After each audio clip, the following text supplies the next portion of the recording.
Well, thank you so much, Panna and Patrick, for joining me today. I'm excited to ask you some questions about the 3 new mowers that we've seen today and what sort of smart gardening will look like in 2026. So if I could start with asking you both, could you tell me a little bit more about the journey that has taken you to these 3 mowers today compared to other launches from Husqvarna? Yeah, so we have worked with robotic lawnmowers over 30 years, and of course the development have gone on. And I would say what we have done here is that we have now added the camera to it, and that development have been going on for a couple of years to make sure that we have a really good, reliable product in the end there. So that's the start of it, I would say. Yeah. Lovely. I can just echo that to say that we're adding a new sensor. So in many senses that has been kind of the biggest both challenge and kind of biggest thing in this journey to bring something new for our consumers. How important is it for Husqvarna to develop advanced technologies that still feel accessible for customers?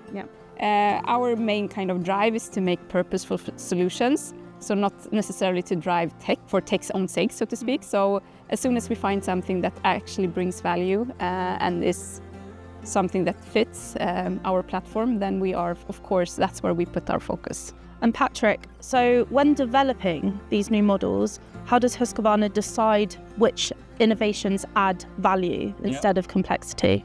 Yeah, of course, that's always a trade-off, so to say, but we normally work together with our customers. We are the customers ourselves. Most of our engineers have the robots back home in their own backyards.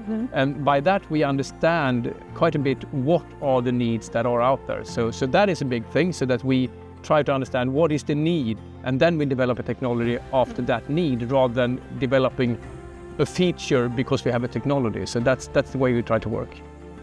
So in terms of smart gardening, in the future, in 2026, do you see some of the technologies that we've seen today sort of going into that future, especially for this year? Yeah, I mean, the camera is one that will definitely continue and carry on.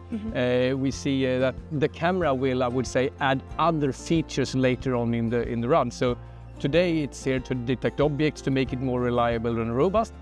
For the future, the camera will probably be used for other things, such as measuring your lawn and giving you data about your lawns. And Panna, so why do you believe Husqvarna's new models that we've seen today set a strong reference for consumers who are considering entering the smart gardening, automated gardening scene this year? What's a bit special with this, I mean, this is an entry-level product, and usually, or in the past, buying a Husqvarna wire-free mower has been quite expensive. So we're lowering that hurdle by having a very price-competitive offer, which is still stands for everything that we kind of believe in. That's kind of what's so special about it, is that we can actually bring this to a bigger market. And for both of you, which is the one thing, if you had to pick, I know that there are multiple things that you're proud of today and that the new models show, but if there's one message you really want to push for people considering buying a robot lawnmower for the first time, going into that entry market, what would you say? I mean, usually all of purchases like this come emotionally.